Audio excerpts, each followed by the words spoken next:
Hello, hello, hello. কেমন আছো তোমরা সবাই? আশা করি ভালো আছো আর আমিও খুব ভালো আছি। আর এখন বাজছে হচ্ছে সকাল ৬টা। তোমরা ঠিকই ধরেছো। তোমরা যেটা ভাবছো সেটাই ঠিক। আমি আর বললাম না নিজে থেকে। যারা বোঝার তারা বুঝে গেছো। তো যাই হোক, আজকের ব্লগটা এখান থেকেই শুরু করছি। তো এখন আমি সবার আগে যেটা করব সেটা হচ্ছে একটুখানি গ্রিন টি বানাবো। গ্রিন টিটা খাবো। তারপর কি করবো সেটা তোমাদের দেখার দায়িত্ব। আমি কেন বলবো? দেখতে থাকো।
তোমরা তো দেখতেই পেলে যে আমি রান্নাঘরটা একদম পরিষ্কার করে চা খেয়ে নিয়ে এখন বেরিয়ে গিয়েছি বাজারে। বাজারে আজকে অনেক দিন পর এসেছি। আমি মনে হয় কলকাতা আসার পর এত সকাল সকাল বাজার ২-৩ দিনই এসেছি। একটু কচুরি ভাজছিল দেখে আমার খেতে ইচ্ছা করেছিল, তাই দুটো কচুরি নিয়েছিলাম।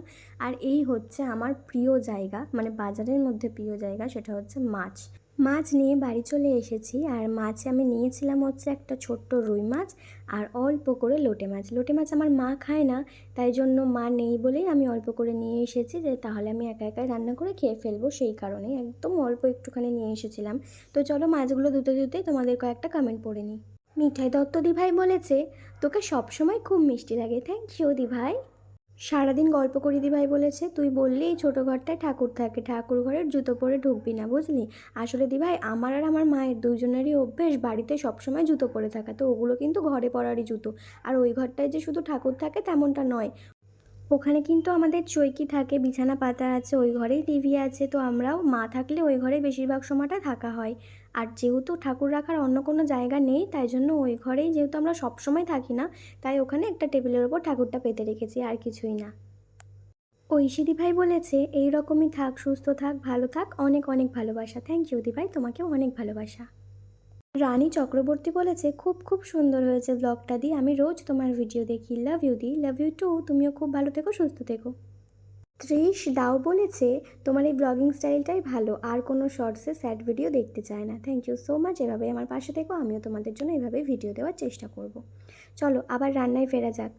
তোমরা তো দেখতেই পাচ্ছ অফ ক্যামেরাতে আমি কিন্তু দুটো মাছ আলাদা করে নিয়েছি, আর এখানে আলু কেটে নিয়েছি, আর কিছু মশলা বাটবো বলে আলাদা আলাদা করে কেটে নিয়েছি। কারণ লোটে মাছটা করব মশলা দিয়ে ঝাল, আর রুই মাছটা করব আলু দিয়ে ঝোল। তো প্রথমেই এই যে কড়াই চাপিয়ে দিয়েছি, কড়াইয়ে গ্যাসটা অন করে দিয়েছি যাতে কড়াইটা গরম হতে থাকে। আর আমি লোটে মাছ আর রুই মাছ দুটোর মধ্যে একটু করে নুন আর একটু করে হলুদ দিয়ে দিয়েছি ম্যারিনেট করার জন্য। কড়াইটা একটু গরম হয়ে গেলে তার মধ্যে দিয়ে দিয়েছি একটুখানি সাদা তেল আর অল্প একটু হলুদ।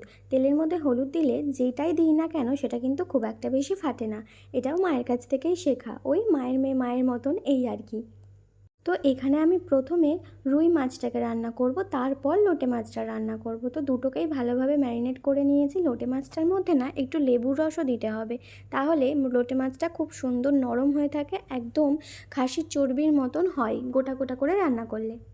তেলটা বেশ ভালোই গরম হয়ে গিয়েছে, এবার আস্তে আস্তে মাছগুলো দিয়ে দিচ্ছি। মাছগুলো আমি এরকমভাবে খুন্তি দিয়েই দিই, তাতে কড়াই থেকে আমার দূরত্ব বেশি থাকে আর তেল ছিটকেলে আমার গায়ে এসে পড়বে না, সেই কারণেই। মাছটা ভাজা হতে হতে আমি বাটিতে মশলা কেটে রেখেছিলাম, সেগুলোকে এবার মিক্সার বাটিতে দিয়ে দিচ্ছি। এর মধ্যে একটুখানি জল দিয়ে ভালো মতন পেস্ট করে নেব। আমি কিন্তু পেস্টটা একদম মিহি করিনি, একটু গোটা গোটা রেখেছিলাম, কারণ আমার এই দুটো রান্নাতে একদম মিহি পেস্টটা ভালো লাগবে না খেতে। একটুখানি যদি মুখে রসুনের কুচিগুলো পড়ে তাহলে খেতে খুব ভালো লাগবে, বিশেষ করে লোটে মাছের ক্ষেত্রে। মশলাটা দেখো পেস্ট হয়ে গিয়েছে, মাছটাও এক পিঠ ভাজা হয়ে গিয়েছে। এবার আমি মাছগুলোকে সুন্দর করে উল্টে দিচ্ছি। মাছ ভাজতে কিন্তু আমার খুব একটা ভয় লাগে না, কারণ ওই যে আগে হলুদ দিয়ে দিয়েছিলাম, তাই খুব একটা বেশি ফুটছেও না। এরপর কেটে রাখা আলুগুলোও ভালো মতো ধুয়ে নিলাম। একে একে সব মাছগুলোই ভাজা হয়ে গিয়েছে, এবার আমি সবটা তুলে নিচ্ছি। আর তারপর তেলে দিয়ে দিলাম একটুখানি সাদা জিরে, আর তারপর দিয়ে দিচ্ছি আলুগুলো একটু ভাজা ভাজা হয়ে গেলে তারপর আমার আসল রান্নাটা শুরু হবে। এরপর আমি পরিমাণ মতো নুন আর হলুদ দিয়ে আবার একটুখানি নাড়াচাড়া করে নিচ্ছি। মশলার কৌটোগুলো সঙ্গে সঙ্গে মুছে রাখতে হবে, নাহলে কিন্তু নোংরা হয়ে যাবে। বাকি রান্নাটা আমি অফ ক্যামেরাতেই করে নিয়েছিলাম। আর এখন দেখো আমার মাছের ঝোল পুরো রেডি। আমি একটা আলু ভেঙে দেখে নিলাম যে আলুটা ভালো মতন সিদ্ধ হয়েছে কি না। এরপর আমি এটা কড়াই থেকে নামিয়ে নিচ্ছি আর ওই বাটিটাতে রেখে দিচ্ছি। তারপর আবার আমার এটার মধ্যেই কড়াইটা একটু ধুয়ে বসিয়ে দেবো লোটে মাছটা। কড়াই ধুয়ে আবার গ্যাস জ্বালিয়ে দিয়েছিলাম। কড়াইটা গরম হতেই তার মধ্যে দিয়ে দিলাম সর্ষের তেল। লোটে মাছ কিন্তু সর্ষের তেলেই রান্না করলে খেতে ভালো হয়। এরপর দিয়ে দিলাম সামান্য পরিমাণে কালো জিরে। এবার গ্যাসটাকে একটু কমিয়ে দিলাম আর দিয়ে দিলাম বেটে রাখা মশলাটা। এই মশলাটাই কিন্তু একমাত্র উপকরণ। আর তার মধ্যে কয়েকটা লঙ্কা সাইডে রেখেছিলাম, কাঁচা লঙ্কা দেবো বলে লঙ্কাগুলোকে ভেঙে ভেঙে দিয়ে দিলাম। যেহেতু এটা ঝাল হবে, তাই জন্য পেস্টেও যেরকম লঙ্কা ছিল বাটার জন্য, তার মধ্যেও আবার কাঁচা লঙ্কাও ওপর দিয়ে দিয়ে দিলাম। আর দিয়ে দিলাম নিত্য প্রয়োজনীয় সমস্ত মশলা, আর স্বাদের জন্য অল্প করে চিনি। এই মশলাটা ভালো মতন কষা হয়ে গেলেই তার মধ্যে লোটে মাছ দিয়ে দুবার ঢেকে রান্না করলে রেডি। রান্না কমপ্লিট হতেই ওদিকে চলে গিয়েছিলাম আমি স্নান করতে। আর স্নান করার আগে কিন্তু আমি ভাত বসিয়ে দিয়েছিলাম। তো এখন আমি ভাতটা হোক আর এদিকে পুজোটাও কমপ্লিট করে নিই। আজকে কিন্তু যখন আমি বাজারে গিয়েছিলাম তখন বাজার থেকে ফুল নিয়ে এসেছিলাম। আগের দিন ওরকম ফাঁকা ফাঁকা ঠাকুরকে পুজো দিয়েছি বলে আমার মনটা ভালো ছিল না, তাই আজকে একদম মন ভরে ফুল দিয়ে সাজিয়ে গুছিয়ে পুজো দেব। আর সাথে এনেছিলাম একটুখানি মিষ্টিও।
সব কিছু কমপ্লিট করে চলে এসেছি লাঞ্চ করতে।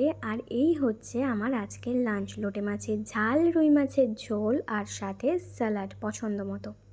আজকে যেহেতু একদম আমার পছন্দের খাবার, তাই আমার ইচ্ছে করেছিল গরম গরম খাবারটা নিচে বসে সুন্দর করে খাই। তাছাড়া কিন্তু আমি বেশিরভাগই হাতে থালা নিয়ে খেয়ে ফেলি বা বাড়িতে থাকলে টেবিলে বসে খাই। যখন আমার পছন্দের রান্না হয় তখন আমি নিচে বসে খাই। তো সত্যিই খুব টেস্টি হয়েছিল দুটো রান্নাই। আর আমি সুন্দর করে দুটোর মধ্যে লেবু চেপে দিচ্ছি, তাতে টেস্টটা আরও বেড়ে গেল। তো চলো ঝটপট আমি খেয়ে নিই, তারপর দেখা করছি। তো তোমরা দেখতেই পেলে যে আমার ঘরের কাজ, স্নান, রান্না, খাওয়া, পুজো সব কিছু কমপ্লিট। আর এখন আমি যাচ্ছি হচ্ছে ঘুমোতে। ঘুম থেকে কখন উঠবো সে বিষয়ে আমার কোনো আইডিয়া নেই। তো যখন ঘুম থেকে উঠবো তখন আবার তোমাদের সাথে দেখা হবে। মাঝখানে একবার ঘুম ভেঙেছিল, তখন দেখলাম বাইরের অবস্থা এইরকম ওয়েদার দেখে তো আমার আরও বেশি ঘুম পেয়ে গেল। তাই জন্য আমি ভাবলাম আরও একবার ঘুম হয়েই যাক, তারপর সন্ধেবেলা একদম দেখা। সেই তোমাদের সাথে দেখা করেছিলাম লাস্ট দুপুরবেলাতে, তারপর বৃষ্টি পড়ছিল সেটা তোমাদের একটু দেখিয়েছি। তারপর আর তোমাদের সাথে কোনো রকম ভিডিও, মানে তোমাদের জন্য কোনো রকম ভিডিও ক্লিপ আমি নিইনি বা নিতে পারিনি বলতে পারো, কারণ আমি ঘুমোচ্ছিলাম। আর ঘুম থেকে উঠতেই আমার 7টা বেজে গেছে। তারপর আমি এই যে রেডি হয়েছি একটুখানি ভিডিও বানাবো বলে, তারপর আবার লাইভেও এসেছিলাম। তোমরা যারা লাইভে ছিলে তারা তো জানোই। আর এখন আমি ভিডিওটা এখানেই শেষ করে দিচ্ছি। আমি জানি না আজকের ভিডিওটা কতটুকুনি হলো বা কী হলো, তবে যেটুকুনি হোক 5 মিনিট 6 মিনিট যাই হবে আমি সেটাই শেয়ার করবো। তো সবাই ভালো থেকো, সুস্থ থেকো। এই ভিডিওটা এখানেই শেষ করছি। দেখা হচ্ছে নেক্সট ব্লগে। Tata, bye bye, good night.